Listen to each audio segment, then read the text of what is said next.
जरांगेंच्या मागण्यांवर सरकारनं जी अधिसूचना काढली त्यावरून काही सत्ताधारी नेत्यांनीच आक्षेप घेतलाय। पंकजा मुंडे, छगन भुजबळ यांनी ओबीसींना धक्का लागत असल्याचा दावा केलाय, तर शिंदे फडणवीसांनी पुन्हा एकदा यामध्ये ओबीसींचं कोणतंही नुकसान नाही असं म्हणून स्पष्टीकरण दिलंय। दुसरीकडे नारायण राणेंनी मात्र या निर्णयानं राज्यामध्ये असंतोष पसरू शकतो असं सुद्धा म्हटलंय। पाहूयात हा रिपोर्ट।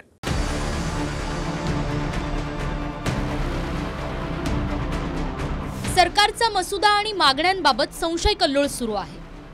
विशेष म्हणजे सत्ताधारी नेत्यांमध्येच यावरून एकमत नाहीये आणि ओबीसी नेत्यांमध्येही दोन मतं आहेत। कुणी म्हणतंय ओबीसींना धक्का लागलाय, कुणी म्हणतंय धक्का लागणार नाही। काही सांगतायत नोंदींवरून जरांगेंची फसवणूक झाली, तर स्वतः जरांगे अंदाजाप्रमाणे नव्या 39 लाख नोंदी असल्याचा अंदाज वर्तवतायत। ओबीसी समाजामध्ये मोठ्या प्रमाणात चिंता किंवा घबराट निर्माण झालेली आहे। जे ऑलरेडी समाजामध्ये आहे, कुणबी समाजामध्ये आहे, त्यांनाच प्रमाणपत्र मिळणार आहे। किंवा आता आमचं आरक्षण आता संपलं आहे, आता आम्ही पुढे काय? ओबीसी समाजाचं काही आरक्षण कमी केलं असं कुठेही राज्य सरकारने केलं नाही।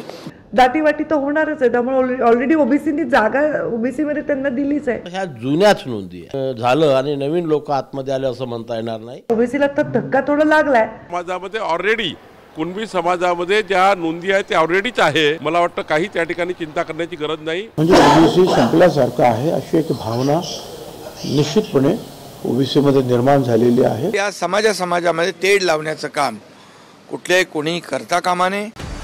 सरकारच्या निर्णयानं ओबीसींना धक्का लागलेला नसल्याचं भाजपचे देवेंद्र फडणवीस, चंद्रशेखर बावनकुळे, चंद्रकांत पाटील हे नेते म्हणतायत, तर भाजपच्याच पंकजा मुंडे ओबीसींना धक्का लागणार म्हणतायत।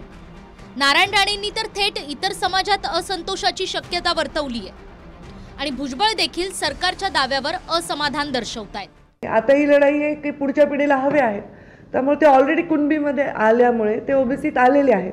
तर ओबीसी मध्ये जेवढी संख्या आहे त्याच्यामध्ये नक्की आता थोडीशी दाटीवाटी तर होणारच आहे, त्यामुळे ऑलरेडी ओबीसीनी जागा ओबीसी मध्ये त्यांना दिलीच आहे।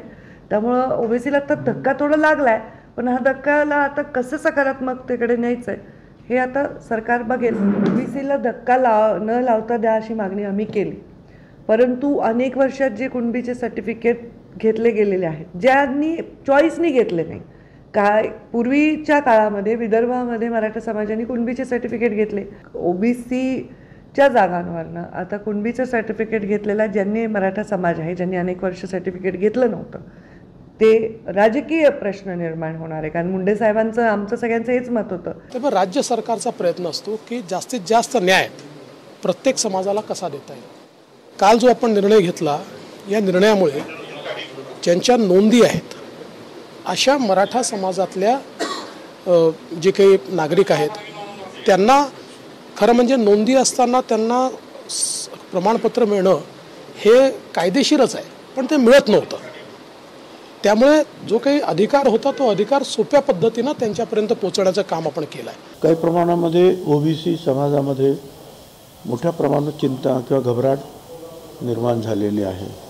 किंवा आता आमचं आरक्षण आता संपलं आहे, आता आम्ही पुढे काय? आता आमच्या म्हणजे मग शिक्षणामध्ये प्रवेश असेल तर काय, किंवा नोकरीमध्ये प्रवेश असेल तर काय, किंवा इतर ठिकाणी ज्या काही गोष्टी ओबीसीला मिळतात त्याच्यामध्ये आता हे सगळे वाटेकरी होणार। म्हणजे ओबीसी संपल्यासारखं आहे अशी एक भावना निश्चितपणे ओबीसीमध्ये निर्माण झालेली आहे। त्या ठिकाणी कुणबी नोंदी होत्या, पण त्यांना प्रमाणपत्र मिळाले नव्हते। अशा काही नोंदी सापडल्या सरकारच्या पुढाकाराने, त्यांना त्या परिवारावर न्याय देण्याची भूमिका सरकारची झाली आहे आणि त्यामुळं मला वाटतं हे काही कमी नाही आहे। नोंदी होत्या पण प्रमाणपत्र मिळत नव्हतं, ते पुढाकाराने सरकारच्या पुढाकाराने मिळालं आहे। मला वाटतं याच्यामध्ये चांगला फायदा समाजाला होईल। जर सत्तेत असूनही भुजबळ अस्वस्थ असतील तर त्यांनी राजीनामा द्यावा असं राऊत म्हणतायत, तर भुजबळांची भूमिका राष्ट्रवादीची नसून समता परिषदेची आहे म्हणून प्रफुल्ल पटेल यांनी विधान केलंय।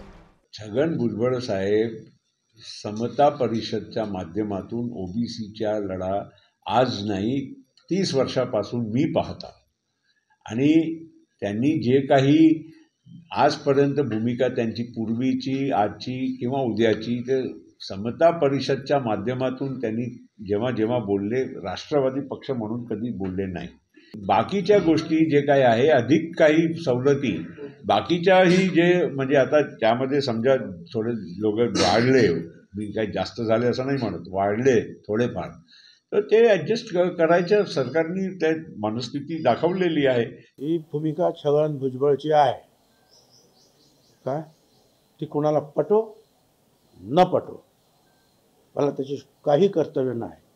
35 वर्ष मी या ओबीसीसाठी लढतो, यापुढे सुद्धा लढणार. राजीनामा द्यावा, इतकं अस्वस्थ मनानं त्यांनी मंत्रिमंडळात राहू नये.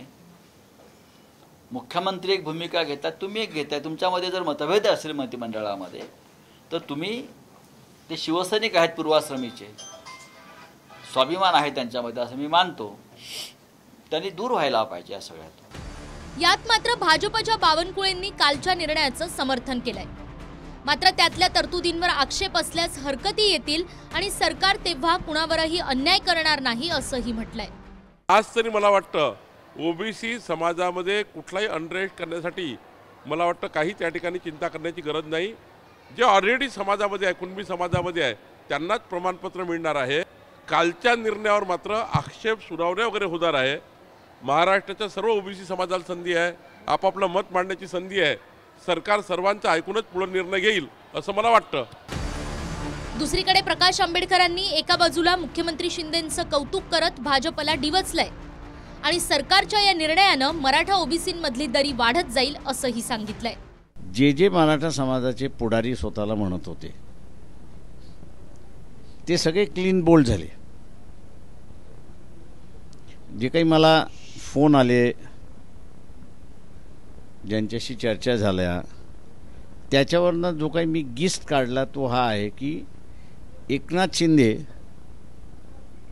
हे आता सगळ्यांच्या वरती आलेले आहेत आणि शाब्दिक का होईना पण एकनाथ शिंदेंबद्दल चांगलं बोलायला लागलेत.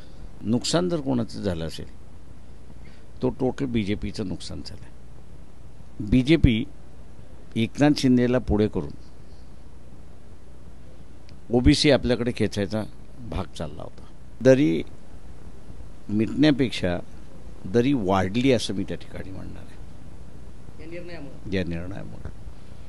आणि आता माझं म्हणणं असं आहे की ओबीसीचे जे नेते आहेत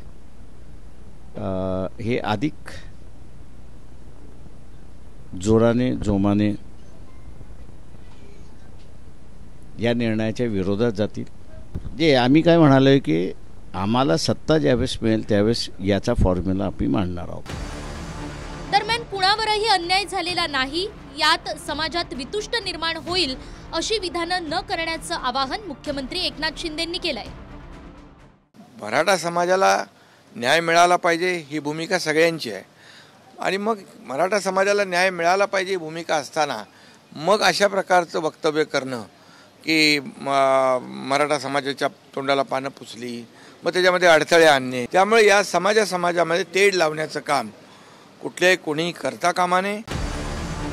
ब्युरो रिपोर्ट, TV9 मराठी.